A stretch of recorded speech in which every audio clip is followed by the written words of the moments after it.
the desert. I mean, they averaged 3 to 4 inches of rain a year, and they had a lot more than that. Fire is raging in Nainital forest in the state of Uttarakhand. The flames are now reaching the sensitive army areas, posing a threat to residents.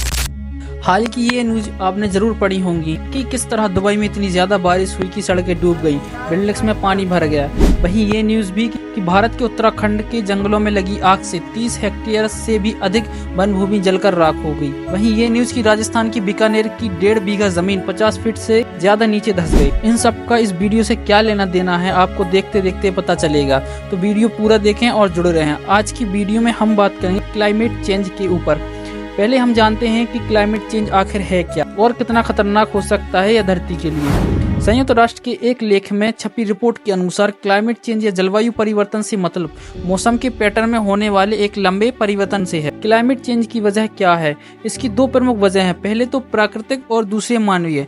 प्राकृतिक वे वजह होती हैं जो कि खुद प्रकृति के कारणों से उत्पन्न होती है। उदाहरण के लिए किसी देश में वोल्केनो इरप्शन से निकली राख और डस्ट उस एरिया के मौसम को कुछ समय के लिए बदल देती हैं, या फिर भूकंप से बदली दशा जो कि बाढ़ का कारण बनती हैं। लेकिन जब प्राकृतिक कारणों से क्लाइमेट में बदलाव आता है तो वह ज्यादा समय के लिए नहीं होता। एक समय के बाद वह पुनः अपनी पुरानी परिस्थिति में वापस लौट आता है। लेकिन जब यही मानव की वजह से मौसम में बदलाव होते तो उनका खामियाजा मानव के साथ साथ पूरी प्रकृति को भी उठाना पड़ता है। मानव जो संसाधन उपयोग में लाते हैं उनमें ज्यादातर प्राकृतिक को किसी न किसी लेवल पर डिस्टर्ब करते हैं। उदाहरण के लिए हम जब भी आग जलाने के लिए लकड़ी या केरोसिन का इस्तेमाल करते हैं, या गाड़ी चलाने के लिए पेट्रोल का, या खेती करने के लिए उर्वरकों का इस्तेमाल करते हैं, तो यह प्रकृति में पहुंचकर वहां के पारिस्थितिक तंत्र को प्रभावित करते हैं, जिसके कारण वहां बदलाव होता है। यही बदलाव लंबे समय बाद सारे मौसम को बदल कर रख देता है। इसे आप इस तरह से समझ सकते हैं कि हम गाड़ी के लिए पेट्रोल का उपयोग करते हैं। यही पेट्रोल जलने के बाद CO2 बनाता है,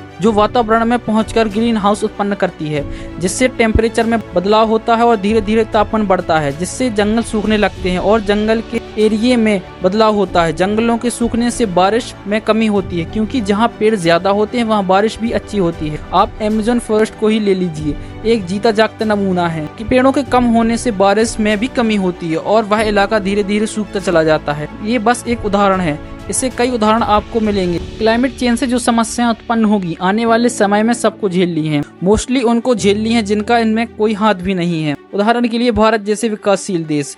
एक WHO की रिपोर्ट के अनुसार बीमारी फैलने वाले वायरस को बढ़ाने में तापमान और बारिश की अहम भूमिका होती है।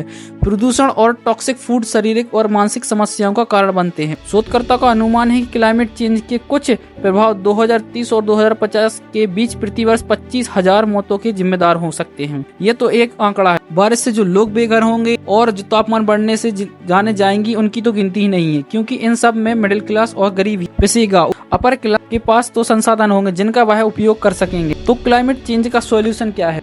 सिंपल और सटीक सॉल्यूशन यही है कि ज्यादा से ज्यादा पेड़ लगाए जाए, जंगलों को काटने से बचाया जाए। जहां पेट्रोल और डीजल जैसे फ्यूल का इस्तेमाल करते हैं उनकी जगह कम और ऐसे फ्यूलों का जो प्रदूषण ना के बराबर फैलाते हो उन सब का इस्तेमाल किया जाए। और सबसे महत्वपूर्ण कि सबको अवेयरनेस फैलानी चाहिए, ज्यादा से ज्यादा लोगों को अवेयर होना चाहिए और पारिस्थितिक और पर्यावरण के बारे में ज्ञान होना चाहिए।